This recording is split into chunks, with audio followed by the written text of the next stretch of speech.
Still have people in cages. They still have families torn apart. We get them to start working instead of getting educated. Yep, make them have babies so they can backfill. That colonial mindset and how it is embedded in everything going on in the world today. We're going to start a movement. It's going to be the ignorant party. We're not socialist. We're not socialist. We're the ignorant party. We know, hey, individually we're ignorant, but collectively we're going to figure this thing out. Yeah, collectively our ignorance is power. Coming up. Did you hear about the protest votes? Speaking of grassroots movements and getting the community involved, there was a movement going on to have a protest vote in, I want to say, Michigan, which the news was talking about this morning. I think Biden and Trump each. Is this the non-committal or something like that, or no commitment? Yes, like a non-commitment. A little vote. bit, yeah. They were pushing for 10,000. That was what this initial group was hoping to achieve, and they got 100,000.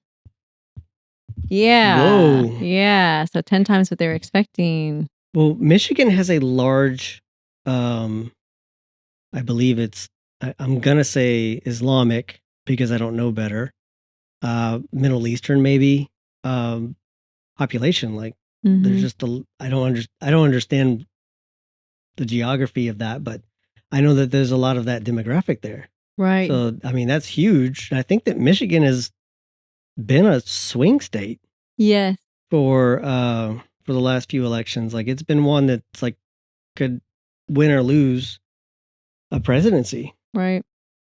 That's kind of big. It's going to be interesting to see and to see if that, carries on to any other states. To have this protest vote to vote for neither, or I think it's uncontested, or you write yourself in. I think it depends on every state, right? How you would go about doing it. But it's exciting to see. It's exciting to see because I'm finally at a place where I've gone through. Everyone has a journey when it comes to politics, and I'm at a place where I've gotten to a point where I have lost faith in the whole two-party system and feeling like it matters. I was somebody a couple elections ago who was talking those people out of it, of when they were saying it doesn't matter and I'm not going to vote, kind of thing. And now I'm at a point where I'm open to the conversation, to the idea of voting for neither party, even if it means well, you know what? Either way, someone evil, someone I don't support, someone I fundamentally, morally think is not aligned with myself will run this country, of the candidates that are likely going to be at the top. That is, I find myself in the same position. It's like, get out and vote. It's you can't complain if you don't vote. Whatever silly slogan you want to throw out there. This is maybe one of the most important things you can do in order to put the right people in. I know that, doing it grassroots style is probably not, going to be as effective as some of these other big corporations, giving you your money and whatnot. But yeah, how tragic is it that and I've always said that, like, when it comes to like the US elections, it's like, do you want this bowl of crap or do you want this bowl of crap? But I feel like it's even worse than that now. Like, it's like, do you want somebody who who basically runs on the ticket of everybody's equal, but it doesn't, the actions of that person basically say, except for these circumstances? Or do you want to run on vote for somebody on the ticket that says, we're not all equal. These people are scum and just, they're different. Therefore they shouldn't be in society, and violence and all this other stuff. It's like, oh, geez, gosh darn it. Yeah. How do I pick? But okay. So let's compare that, right? One party saying, yeah, these people are vile. They're awful. Let's keep them out of the country. The other party is doing the same thing, just not openly saying that. They're still shutting down borders. They still have people in cages. They still have families torn apart. They're just not openly saying, hey, I think less of these people. These people are rapists and murderers and everything, like one party saying, but you're not treating them any better. Yeah. You're still not opening the conversation to the issue with borders in the first place, and the fact that these borders never existed, before a couple hundred years ago. And Turtle Island. yeah, circling back to a much bigger conversation that certainly politicians in America don't want to have. Yeah, I've been pretty not adamant, but vocal on social media about SB4, which goes it's been signed into law, and I guess becomes effective in law in like a matter of days of us doing this. And like a lot of people were like, yeah, it's no big deal. If the cop says, I want to stop you because I think you look like somebody who might be an illegal immigrant, then what's the big deal?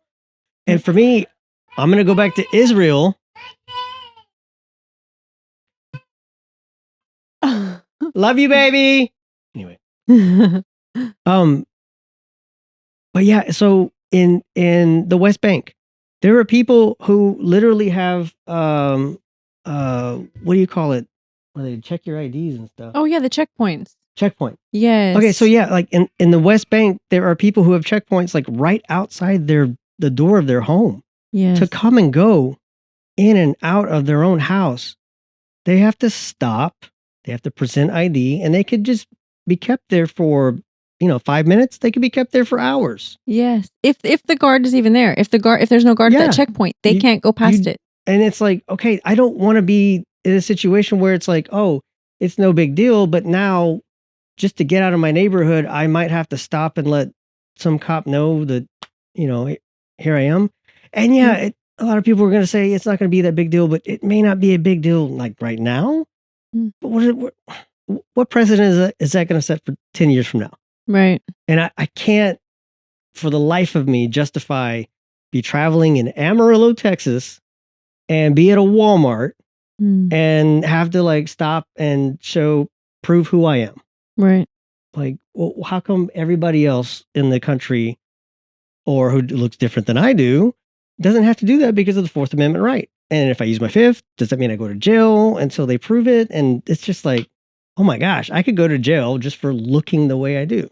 Right. Yeah, that's not right. For the color of your skin. And the DOJ, to your point, the DOJ has not stepped in yet.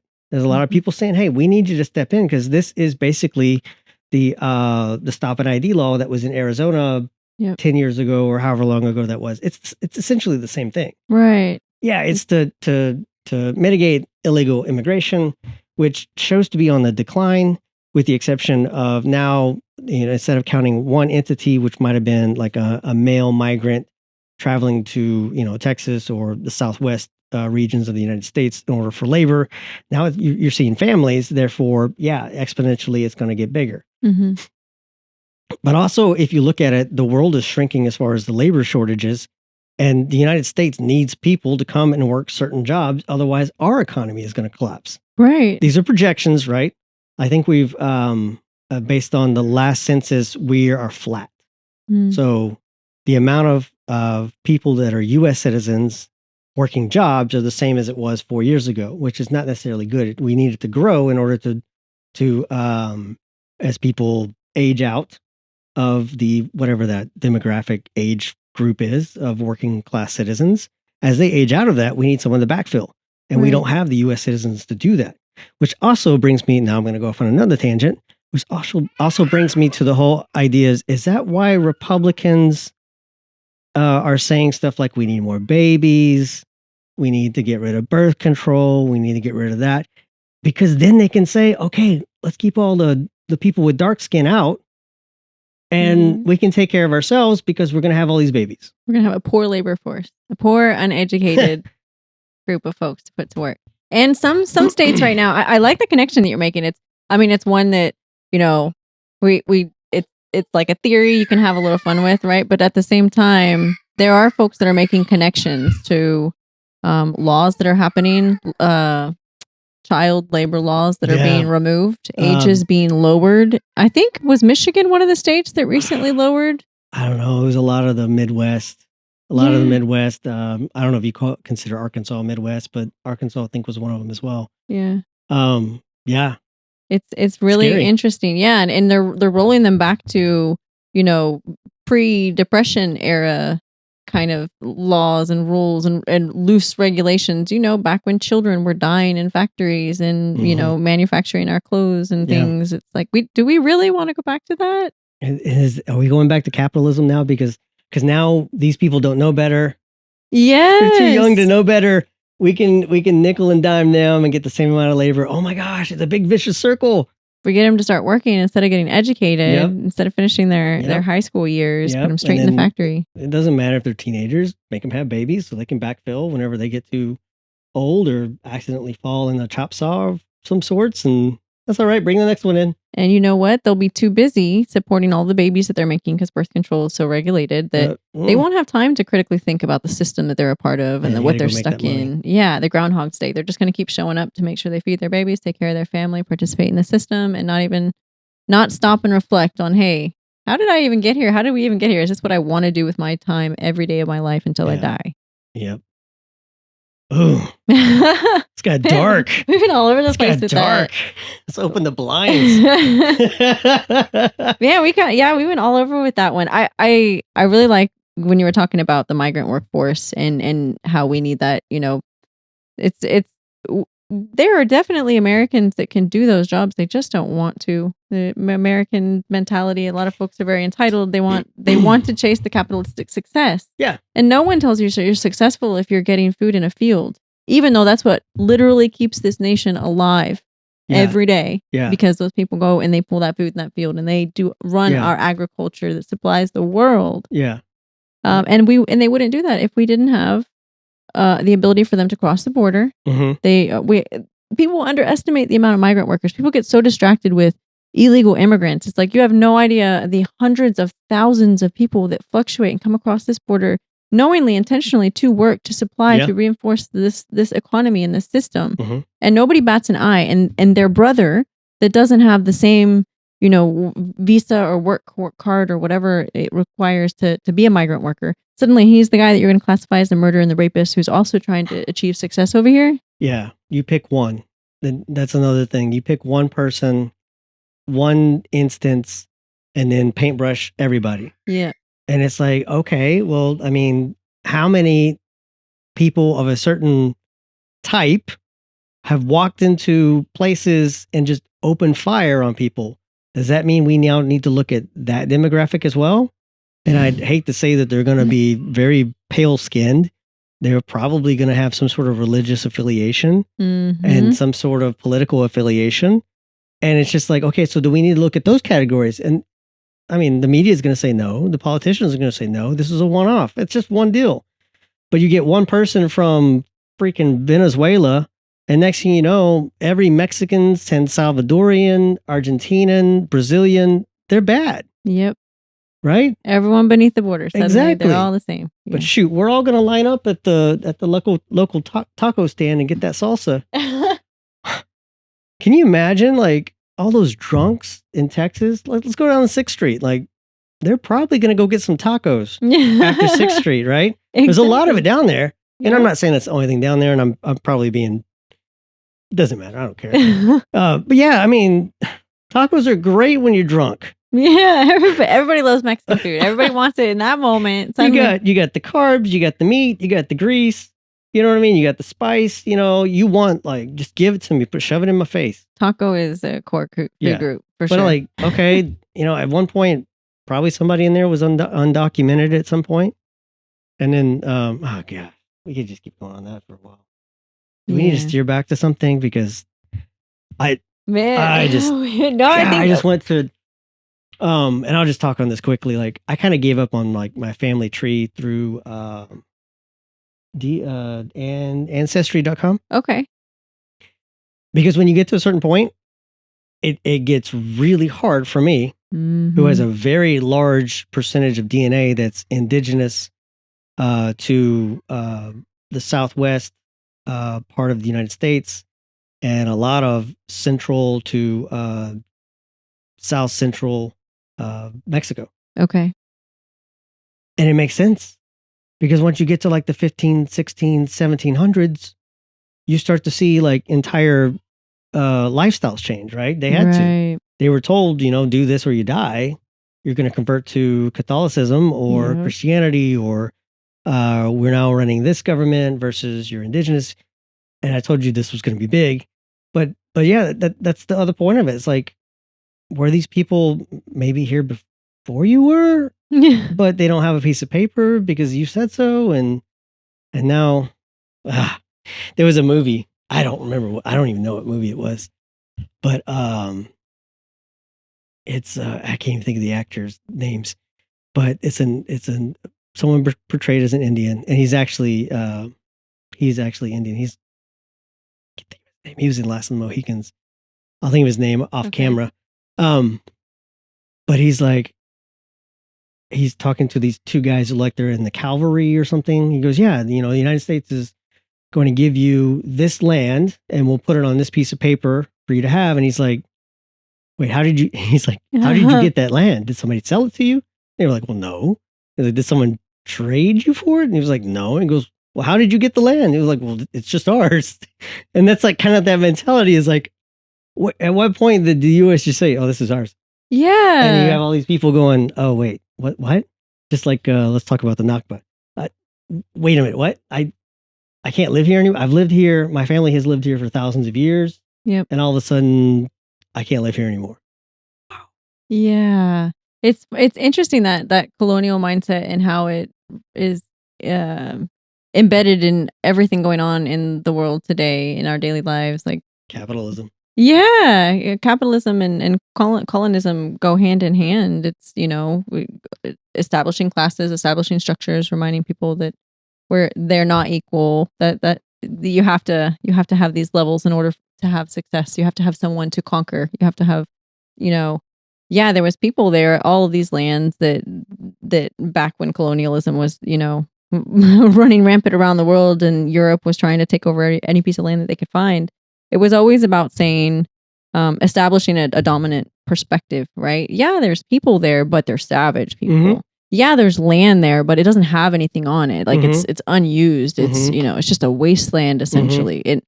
And then it's like, no, there were people there saying, providing a completely different perspective, a completely different picture. We've lived here. We've lived in this on these lands since time immemorial. We have made these lands what they are. We have been maintaining these lands. It's Mm-hmm. like they just thought that the U.S. looked the way it looked at that time. Just, it just happened. There was nothing in existence. That there were there was no. I'm forgetting the words. The old system for agriculture back in the day, and the old waterways and all the structures. My Is husband's it really good at, like husbandry? yeah, like Okay. all of the initial husbandry that was happening all Yeah. across the U.S. that really established some of the kind of successful growing regions that we now use and have Yeah. very successful agriculture and produce in the middle Yeah. of the U.S. because of the care that was given to that land for thousands and thousands of years, and because the people that the stewards of that land were nice enough to teach those settlers when they got there how to continue to maintain that land before they slaughtered them. Yeah. I mean, I don't think Europeans knew about corn, right? You know what I mean? No. And I'm just using that one, but like, there's other products that they were just like, we didn't know anything about this. Yes. Yeah. That's yeah. So we could continue down this, but I kind of want to jump to the Turtle Island. Okay. I know I'm jumping, but I kind of been this full circle. We've already talked about capitalism, colonialism, just ancestry. I mean, it all kind of ties together, right? It does.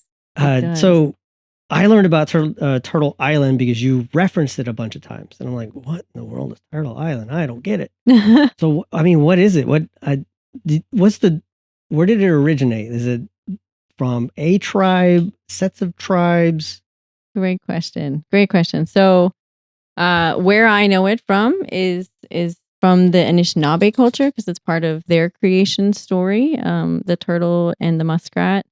Now, I will say I don't feel educated or connected enough with my community to try and explain the whole story, right? Like I can definitely share some incredible resources with you from individuals and Anishinaabe elders who have shared the creation story and the turtle's role in that. But kind of long story short, the creation story for Anishinaabe is that what you know as the United States and Canada and New Mexico, North America, was initially referred to as Turtle Island, and it has to do with this creation story that it was essentially built with sand on the back of a turtle, and it grew in time.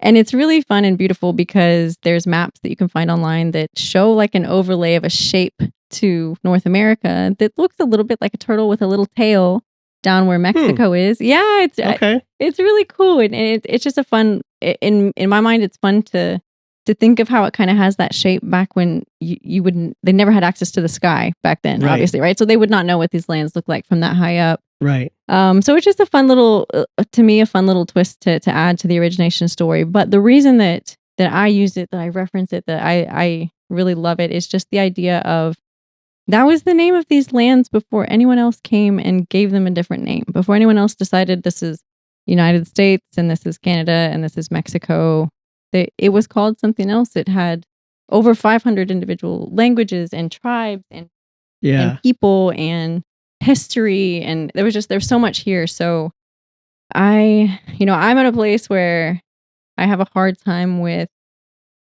just how I what I say how I categorize or refer to the United States.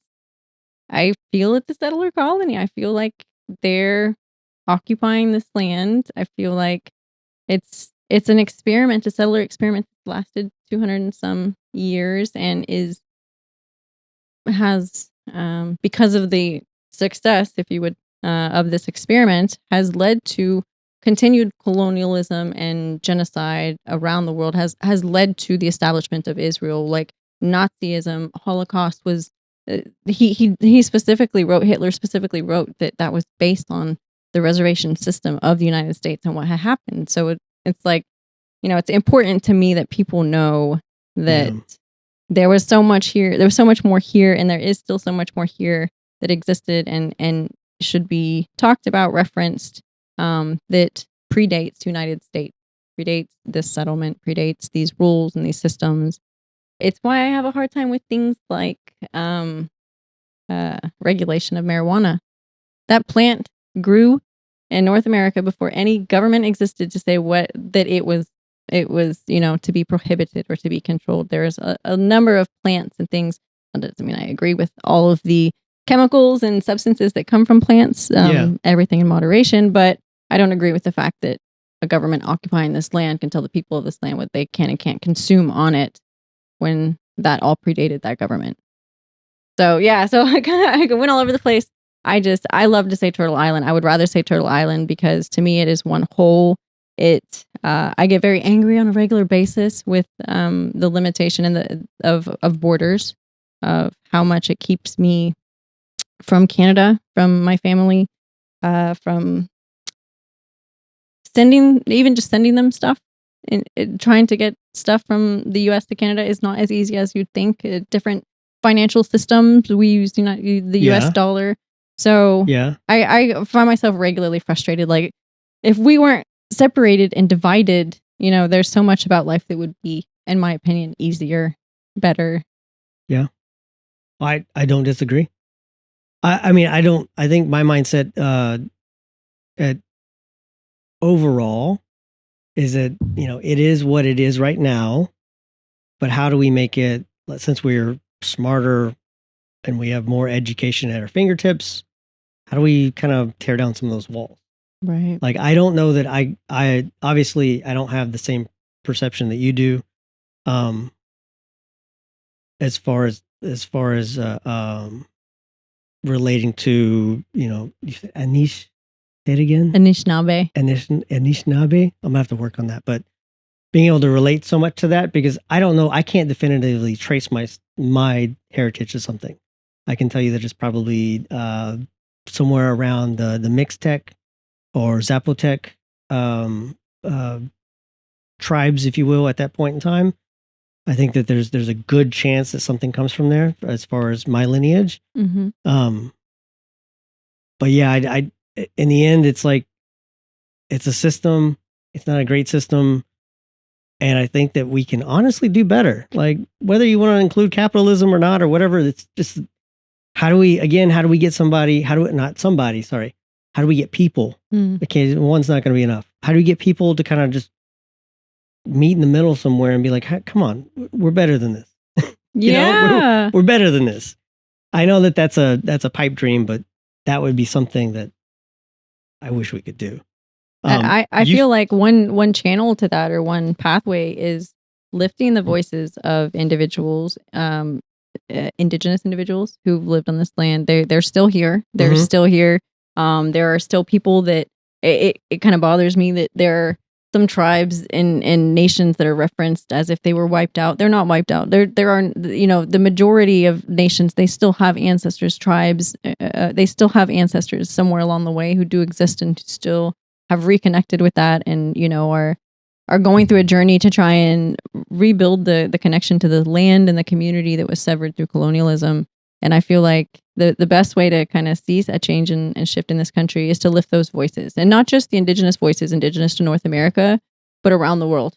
The indigenous voices and people of color are and it's not a mass, everyone is the same, but the majority of indigenous voices and people of color who are trying to kind of fight the structures that are in place, and the power structures, are doing that through re-indigenizing, reconnecting to their indigenous cultures, their history, their ancestry. Exactly what you're doing, trying to figure it out. The lines aren't always there. Thanks to colonialism, lots of documents and things have been destroyed. Those familial lines Mhm. and history has been erased. So sometimes you can only take it so far, but take it as far as you can take it, and build that connection, re-indigenize yourself, decolonize your mind, and focus on connecting with your community and land. That's what it's always about, land and community. Capitalism thrives because of individualism. It won't succeed without it. So, and indigenous communities thrive on community, on connection. So that's what I feel like is the way to go, is lifting those voices and reminding everyone that we are indigenous to somewhere, and we need to re-indigenize our minds and decolonize them simultaneously. We're gonna find a struggle to that. Because if you look across history, even in the United States, even with people I'm going to call white, not everybody was a white person back in the 1700s, right? Right. Not everybody was a white person in the 1800s. Not everybody was a white person at the turn of the century in the 1900s. Like, there were Italians, there were Germans, there were Polish, they were right. They were like, Yes. these are the white people, and these are the scum of the earth. And it has just continued to change hands on how they silo people. Yes. Unfortunately, if you get a good tan, your silo it's got stronger walls to get Yeah. through. And I think that I can appreciate all of that, because I do try to dive into, especially social media, because it's a huge outlet, but just dive into um, people's accounts if they're just giving information. It's like, okay, yeah, I'm going to sit here and listen to your 90-second uh, talk about whatever part of this ancestry you're talking about, or culture, Mhm. language. I'm gonna sit here and just try to absorb it, because I kind of want to know more, and a lot of it's just suppressed wherever you go. Doesn't matter if it's a book at school, or TV shows, Hollywood, whatever you want to call it. Mm. It's all suppressed. You don't get to see it as much, or you get to see it.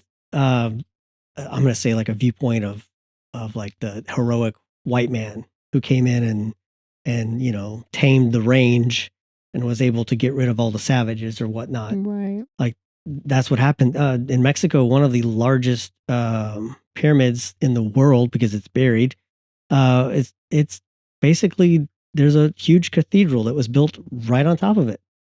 So it's just ironic to see that they finally found, after hundreds of years afterwards, they were like, wow, this great grand cathedral that's built on top of this enormous pyramid that goes deep into the soil. Wow. I can't think of it. It's an easy name too.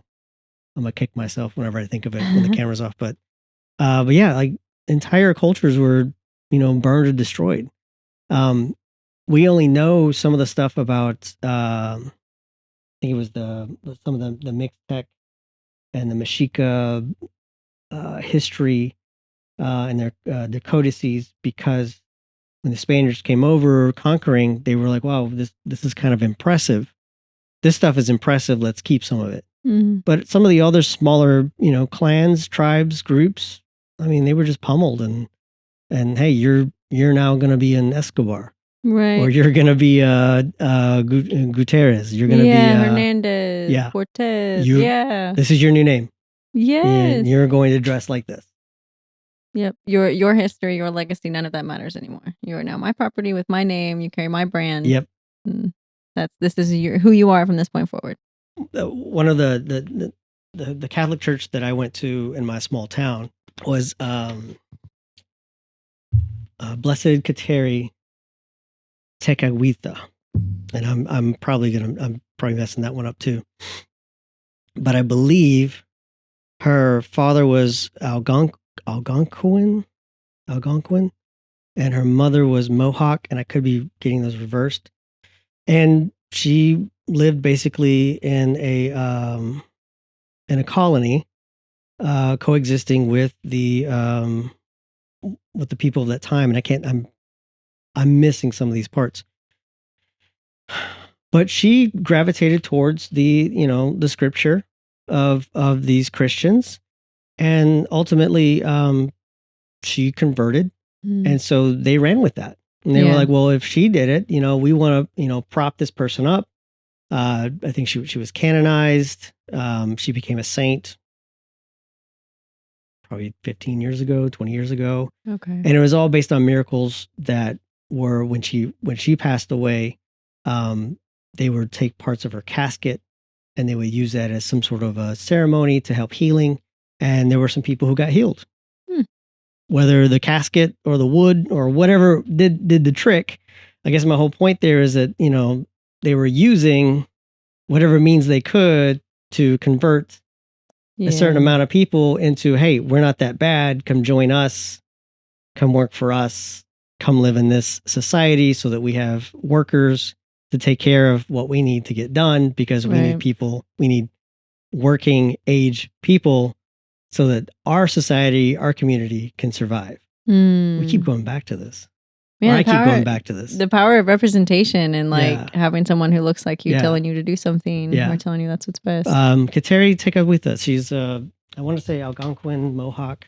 I could be wrong. I could be off on a couple of those, but yeah.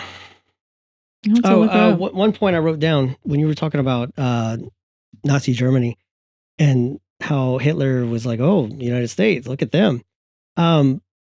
He also took from the whole the delousing that was happening on the border.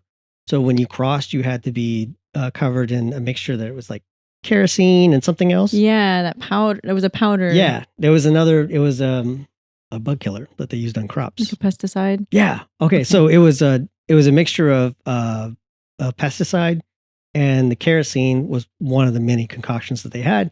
And you would basically have to be sprayed with this stuff to cross the border because they were, dirty Mexicans. He took that idea and was like, okay, cool. I'm going to do the same thing. I'm just going to make it bigger and bolder. Hence the head shaving. Yeah. And he took a lot of that stuff that the United States and Texas was doing and said, you know what, I'm going to do it and, scale it up a couple notches. Yeah. And he has it in his writings.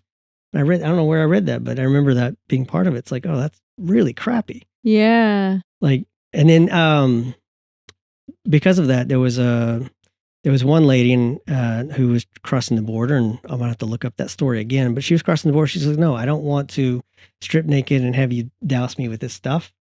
And nobody knows the real story. But next thing you know, the place caught on fire, and a bunch of people were burned alive.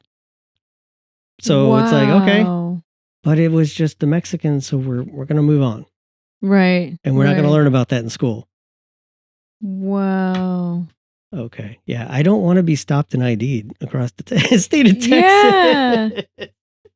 Man. Yeah. Back to, is it SB4? Is that what it, that's wild. I mean, you're codifying discrimination. You're saying we're going to actually put it into our rule book that discrimination is okay. The discrimination that, let's be real, has always been happening across the U.S. and every day today, right now, there are communities where they can't leave their neighborhood without expecting a patrol car outside that neighborhood. Yep. Their cars have to maintain registration. Yep. They have to have perfect everything because they're constantly being patrolled. So now it's taking it, it's codifying it, and it's taking it to a level where now everyone has to feel it, and it's good in a way that we're talking about it, but at the same time it's like we have to remember this has always been going on. We've just been too distracted or too privileged to not have experienced it. Yeah. And now we're shocked because we're like, hold on, wait, our privilege might be impacted now. Like us that don't live in those neighborhoods are going to have to potentially deal with this depending on skin color. Like, and it's good that we're having these conversations, but it's also scary. Like you said, it's right around the corner.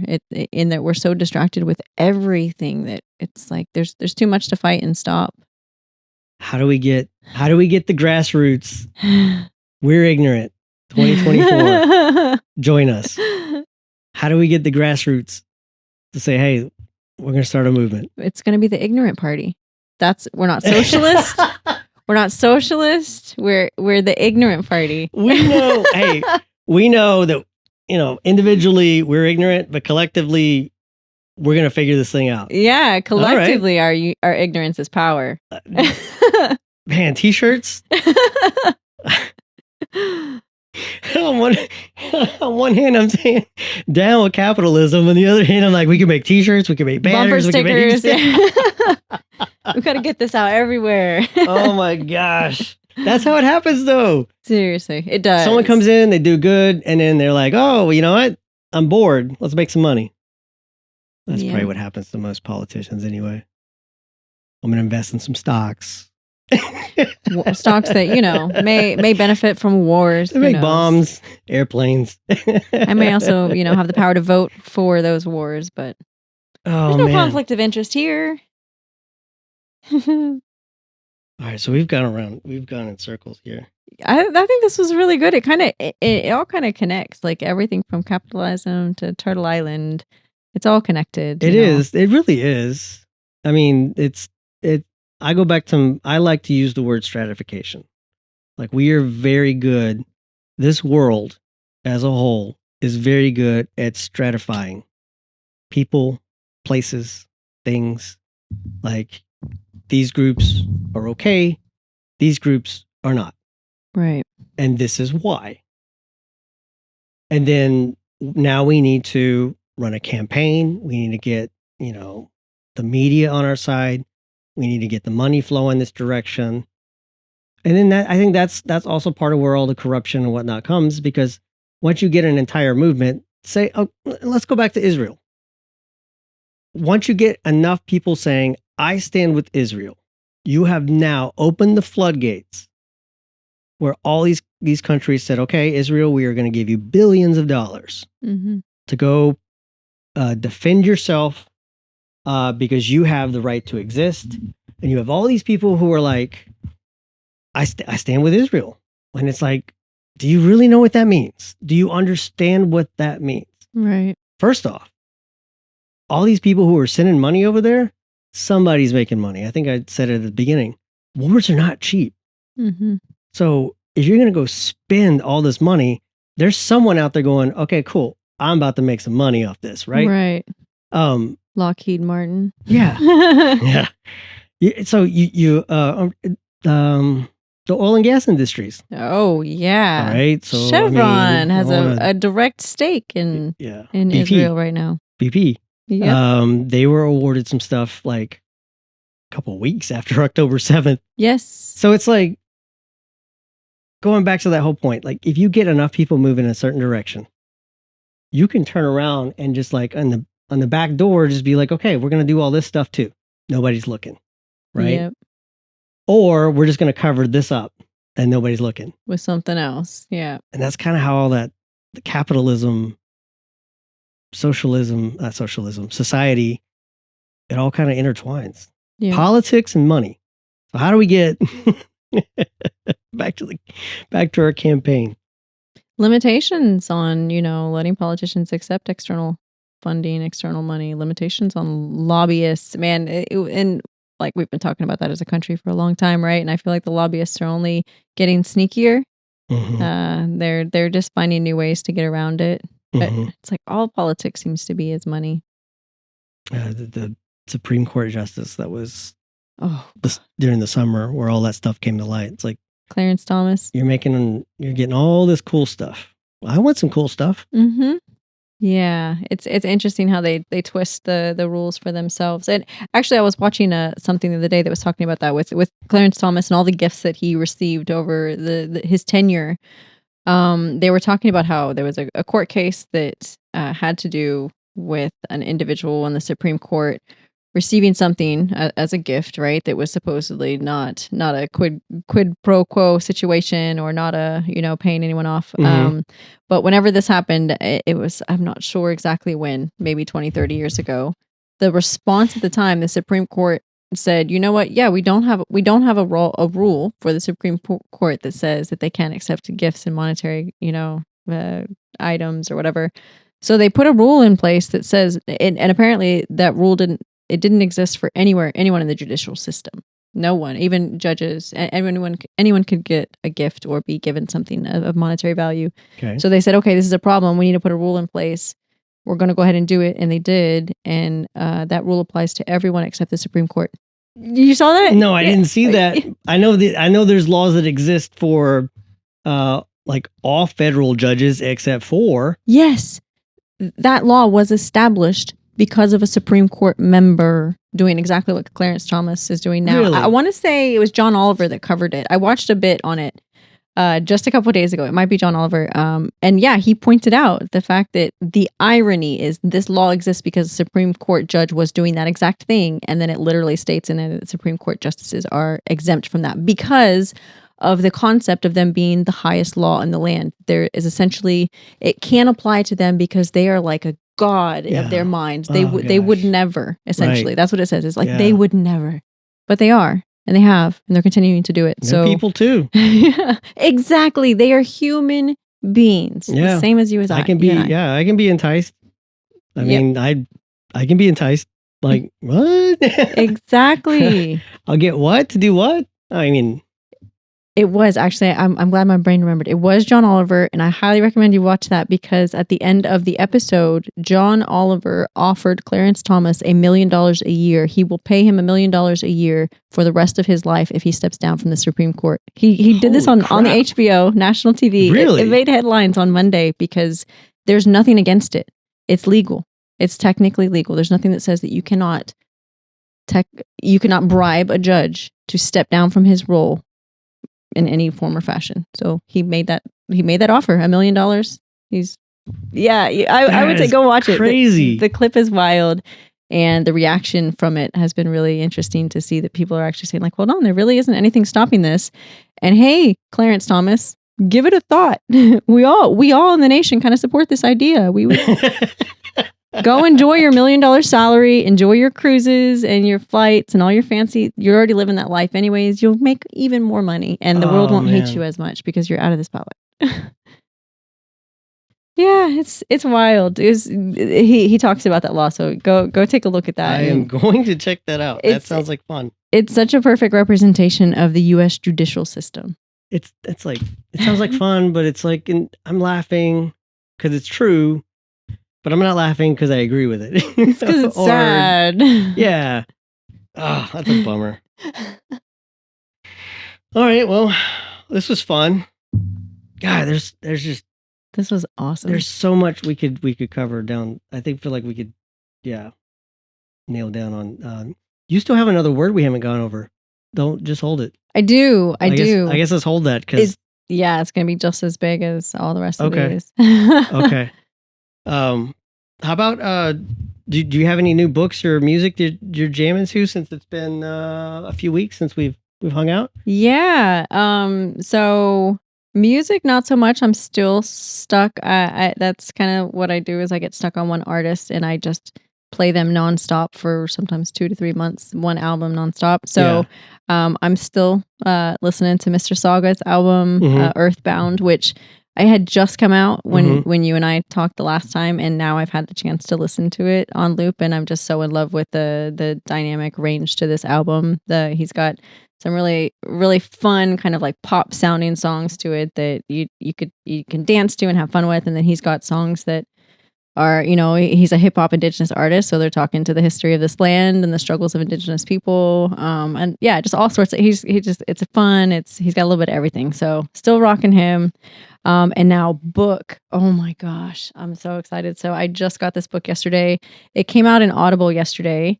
And it's called The Rediscovery of America. I believe I have that right. You posted on that yesterday. It was the map, right? Yes. Yeah. Inside. So that's cool. So it just came out on Audible yesterday, and I had heard about it. I'd heard people talking about this book. The book has been out for a while, but I hadn't come across the book. And so I was like, you know what? It comes out in Audible in a day or two. I'll wait.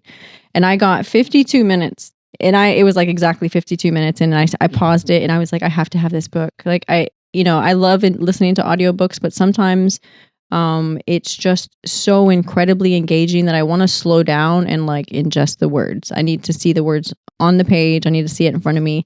And I'm so glad I made that decision because I had no idea that it came with all these maps. Oh yeah. That's cool. Yes, to see those maps. It was so exciting. So it's The Rediscovery of America by Ned Blackhawk. And he's a professor from the University of Yale, I believe. Professor, I might not have that right, but he's from the University of Yale.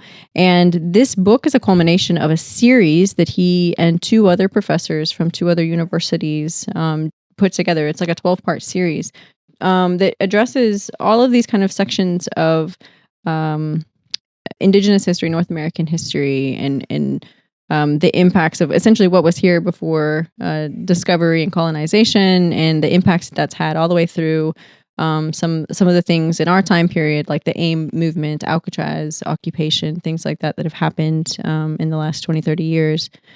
Or that's actually 40, 50 years. I'm kind of aging myself. But yeah, so this book is essentially like a culmination of that series of information. So I'm just really excited to have it and to have. I've only just gotten into it. I think I'm on chapter 2.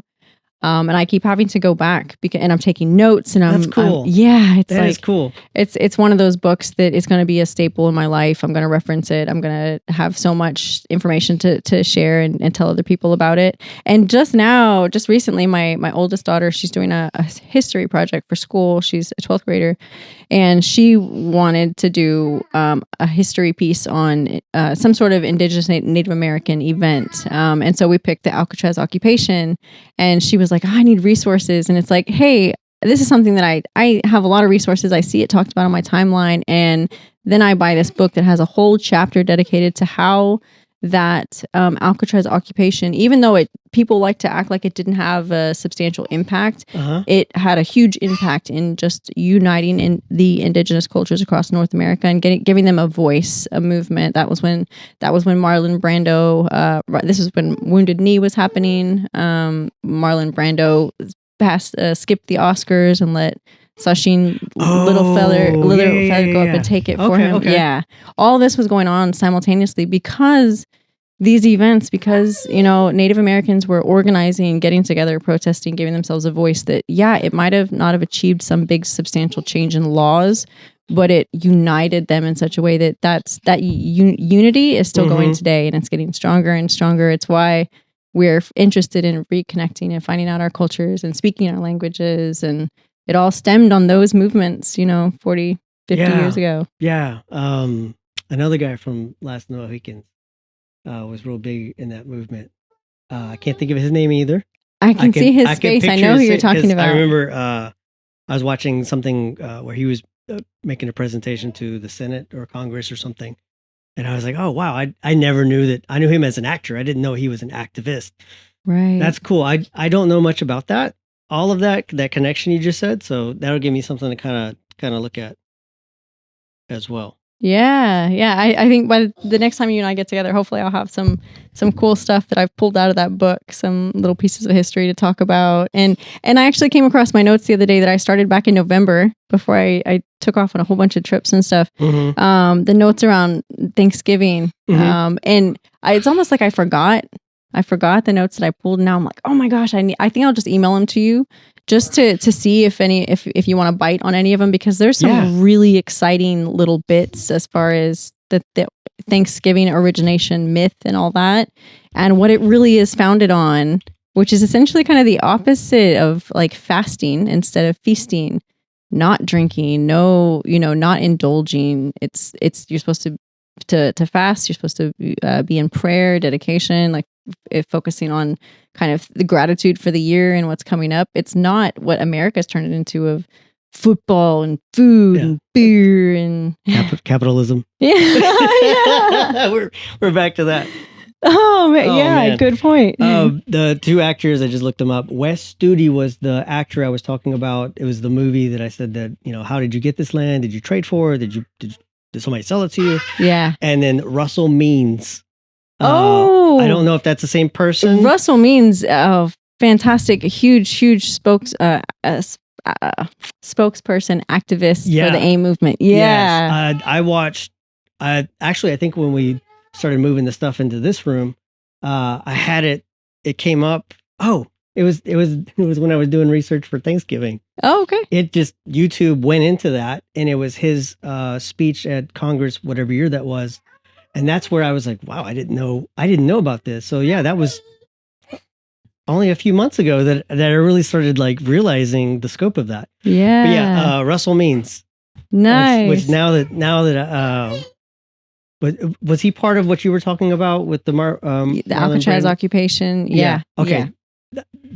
There's that glue. I'm gonna try to put it together now and figure it out. Yeah, and I need to now. So he was heavily involved in everything. So simultaneously, there was the Alcatraz occupation, and I say simultaneously. They might not have been at the exact same time, but very similar years. Was the Alcatraz occupation and then Wounded Knee. So he was heavily involved in one of those, and I believe it was the Alcatraz occupation. But either way, he's one of the leaders of the AIM organization. I'm gonna do some research on that. That sounds like fun. Yeah. Oh, I love it, man. Now, yeah. Well, I'll do the same, and we can circle back up on the next conversation. And I'm gonna send you those Thanksgiving. Please tips do. Too. I like tidbits of information. I struggle to sit down and read a book for long periods of time. I just do. It's part of my ADHD. I think I struggle. Yep, that's fair. My medicines help, but usually my medicines are at the time where the kids are awake, and when my medicines are already worn off, I'm sleepy already, so it's hard for me to really sit there and focus on stuff. So, for me, I kind of went backwards with music. I've been listening to a lot of Oasis. Really? There's a band called Skindred. Kind of this Skindred? hard rock. Hard rock. I don't know if it's reggae or whatever, but rap type stuff. It was just fun music to listen to, probably 10 years, 15 years ago. Probably longer than that. I don't know how old I am anymore. And then Gary Clark Jr., who seems to be just a blues guitarist who is always on my radar. Like whenever I need to like refresh my palette, I find myself gravitating to one of his records. He just dropped a new record. It's got a couple songs in there. I don't know him, all that well, but I've just been spinning some of his stuff too, because I love the blues. He's from Texas. He lives in Austin now. I don't know if he's from Austin. But yeah. And then reading, I've been trying to go through this. The problem is, man, every time I find something in here that I'm really like digging in on, it shoots me to somewhere else. You like rabbit hole. Yeah. So this is where I got like 2 days ago. Look at the picture. Oh, yes. Yeah. Oh man, I was just watching a video the other day about that act and how important that was and what it really represented. Man, what a great time to pull that up. You're not gonna be able to see this on camera, but or on air, but this is a picture of the altruistic suicide in of a South Vietnamese Buddhist monk back in 1963, and I think based on what we saw with the U.S. Airman Aaron Bushnell. I'm just reading through here, and boom, we come up into this part of this section. I was reading about Emil Durkheim, and I was like, oh, okay. I would be interested. It was heavy, and then I started it. I don't know. I guess it was timely that I was like, I'm just going to pick up this book and kind of went to the back, and I found some stuff I was kind of like, this is what I kind of want to look at, which led me to here, which led me to there. I bounced around, started reading this chapter, and boom. So yeah, that's where I am. I'm really glad I kept this book from college because I still Yeah. reference it because it still has information on there that was extremely valid at one point. I know that things change, and it also gives you perspective of what people were thinking about, 16, 1700s, 1800s, and what what we think about it now. So Right. very cool. I like tidbits of information. Yeah. Man, that's great. The timing of that is really interesting. Yeah, I had earmarked it because I was like, all right, I'm gonna come back because It's a concept, self-emulation. I think it's a concept that's very, very hard to wrap your mind around. But once you do, it's uh, I don't know. I feel differently about it now that I understand it a little bit more, and the mental strength that it takes, and the I think just the I don't know what's the word. Oh my gosh, I can't think of the word. Uh, just that force that drives you to do something that you can't ignore. yeah, Like to have it that strong. I don't know. yeah, It's yeah. I almost can't find the words because it's such incredible. determination. That's not the word you're looking for, but I know what you're talking about. Yeah, to just be so 100% grounded in that. And then I did also went down a rabbit hole on self-emulation, and just to hear the stories and the folks that have witnessed it and talked about how some of these individuals never moved a muscle, including Talking the about monk. and the monks. Yeah, I had because I believe there were more than one. There were multiple incidents like that. Yeah. But yes, I think I also recall hearing Shotzi, the dog. They get no love. None at They only all. get love when you show up. Gotta steal it. Gotta steal all the love. Yeah, Uh, that's a good point too. As far as there are others, there have been others, even for Gaza, there are other individuals who have self-emulated in the last few months, but because they didn't do it in front of others, they didn't do it on film, they didn't do it on camera, and that's why Aaron did his the way really, he did. He strategically I did not know planned. that. Yeah, he made connections. He set up an account to make sure his was a live feed. It was a live feed when it was done. He was very strategic because the others had been washed, like media didn't acknowledge it. They barely made the headlines, and this has recently happened. Like I want to say the last one was in December, and then there was one in November. Really, Yes, but exactly, it's like we wouldn't know. And so that how many more in history, how many people have done something so incredibly courageous, profound, like just that's crazy because I'm engaged every day. I am looking for what's on the fringe, whether I agree with it or not. The fringe and my algorithms are sometimes really messed up. I'm like, I don't want to watch this. yeah. But Yeah. because I was chasing stuff, like trying to figure out the real truth, it led me down these rabbit holes, and I didn't just immediately turn it off. I was like, okay, let's like absorb it and let's critically think about it. Yeah. But yeah, that's crazy that I never heard about those because I feel like I have been engaged enough, but now it sounds like there's more that I've missed, and that's It's because what I wild. have read, the pictures I have seen are tragic and horrible, and you can't erase them. But there's more that Right. is unseen. It's hard to grasp that thought, right? Like, and then what's the point of it all? I'm personally having a bit of a struggle, and have pulled back with some of the things that I share because it's not changing anything. It's not. These individuals who are losing their lives with a camera in their face, a phone in their face, for what? So that we can see it, we can talk about it, and nothing's changed. And 100 years from now, somebody will apologize. Right. So it's like I still want to talk about it. I still want to, I'm continually going to have Palestine in the forefront of my social media and what I'm doing, what I'm thinking about. But I'm just pulling back from sharing some of the graphic stuff because it was actually Yeah. I had a moment where what it was, and I even told Yeah. myself I want to make content and help other people see this. I had a moment where one of the individuals that I follow, he was being interviewed, and he was being interviewed in a circle of individuals with their phones out.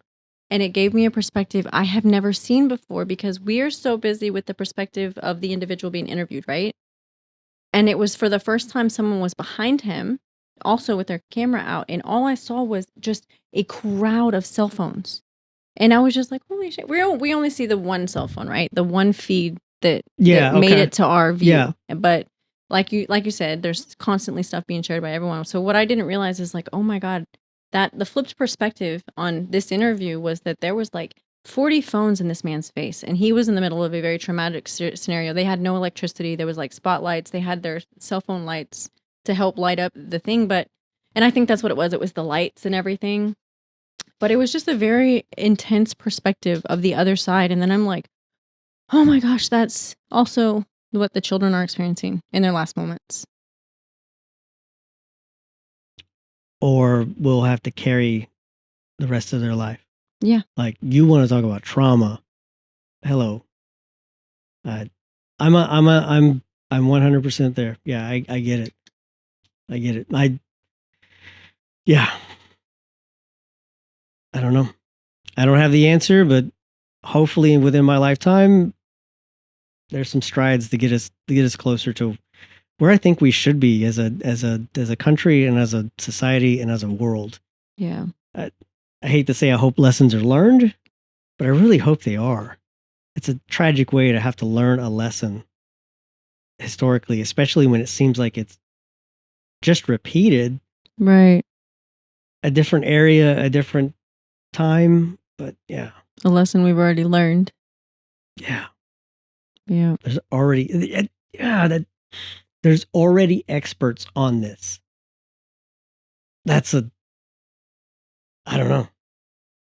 How do you justify something when something's so tragic you already have experts on it? Like, well, why don't you go to the experts? They'll tell you exactly what's about to happen. Right. Yeah. It's wild. It's wild. Everybody's got an opinion. Too many non-experts giving opinions. Yeah. Ignorance. We're ignorant. The ignorant 2028. party. 2024 is probably too late, but the ignorant party, 2028. We're coming. I mean, I think that's the way to go. That ignorance or nothing, right? She says yes. All right, I think that's a good place to wrap it up. Yeah, Nice. we covered a lot of ground. Yeah, That was fun. this is fantastic. Yeah. Another fantastic